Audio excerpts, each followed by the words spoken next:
নিজের আইডল বড় তামিমের রেকর্ড ভেঙে এবার পাকিস্তানের বিপক্ষে দুর্দান্ত এক ইনিংস উপহার দিলেন তানজিদ তামিম। মিরপুরে আজ ব্যাট হাতে গড়লেন নতুন এক ইতিহাস। একের পর এক বাউন্ডারি হাঁকিয়ে নাজেহাল করে তুলেন পাকিস্তানি বোলারদের।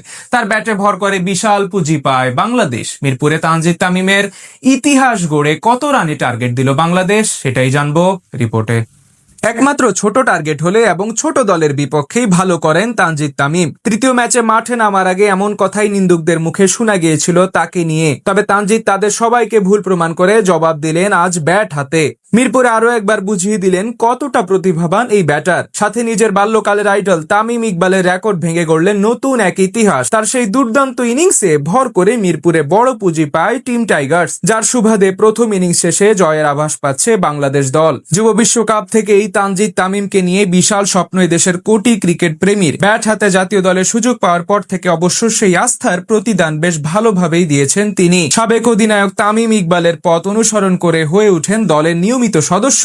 তার প্রেক্ষিতেই আজ মিরপুরে পেলেন আন্তর্জাতিক ক্যারিয়ারের প্রথম শতক। 3 ম্যাচ সিরিজের প্রথম ম্যাচে দাপুটে জয় পেয়েছিল মিরাজ বাহিনী। এরপর দ্বিতীয় ম্যাচেই কাউন্টার অ্যাটাক করে সফরকারী পাকিস্তান ক্রিকেট দল বাংলাদেশকে হারিয়ে আনে সিরিজ সমতায়। তাই আজ 3 নম্বর ম্যাচটি বলা চলে এক প্রকার অঘোষিত ফাইনাল ছিল দুই দলের কাছে। এমন ম্যাচে টস ভাগ্য গিয়েছে পাকিস্তানের পক্ষে। বিপরীতে আগে ব্যাট করতে নেমে ব্যাট হাতে আজ শুরু থেকেই দুর্দান্ত ছিলেন তানজিদ তামিম। ইনিংসের দ্বিতীয়বারে হ্যারিস রফকে ডাউন দ্য লেগে দুর্দান্ত এক ছক্কা হাঁকান এই ব্যাটার।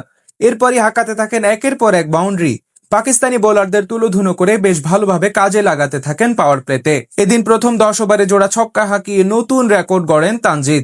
ওডিআই ফরম্যাটে বাংলাদেশি ব্যাটারদের মধ্যে পাওয়ার প্লেতে সর্বোচ্চ 6-এর রেকর্ড এতদিন ছিল লিটন কুমার দাসের 16টি। আর 2 নম্বরে ছিলেন সাবেক অধিনায়ক ওপেনার তামিম ইকবাল। 3387 বলে তিনি মেরেছিলেন মোট 15টি ছক্কা। এবার তাদের দুজনকে পেছনে ফেলে নতুন ইতিহাস গড়লেন তানজিদ। টাইগার ব্যাটারদের মধ্যে 50 ওভারের ম্যাচে পাওয়ার প্লেতে সবচেয়ে বেশি 17 ছক্কা মারা ব্যাটার এখন তিনি। এদিন মাত্র 47 বলে হাফ সেঞ্চুরি পূরণ করেন তামিম। এরপর আরো বেশি দায়িত্ব নিয়ে খেলে ধীরে ধীরে এগিয়ে যেতে থাকেন মেইডেন 100-এর দিকে। 33তম ওভারে সালমান আলী আগার বলে দারুণ এক ছক্কা হাঁকিয়ে ক্যারিয়ারের প্রথম আন্তর্জাতিক সেঞ্চুরি পূরণ করেন এই ব্যাটার। এদিন তামিমের ইনিংসের পাশাপাশি বাকি ব্যাটাররাও ছিলেন দুর্দান্ত।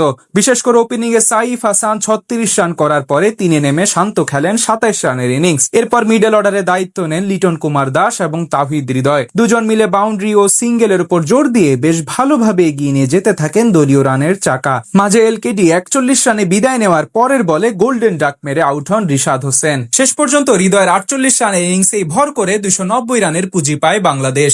যুব বিশ্বকাপ থেকে এই তানজিদ তামিমকে নিয়ে বিশাল স্বপ্ন দেশের কোটি ক্রিকেট প্রেমীর। ব্যাট হাতে জাতীয় দলের সুযোগ পাওয়ার পর থেকে অবশ্য সেই আস্থার প্রতিদান বেশ ভালোভাবেই দিয়েছেন তিনি।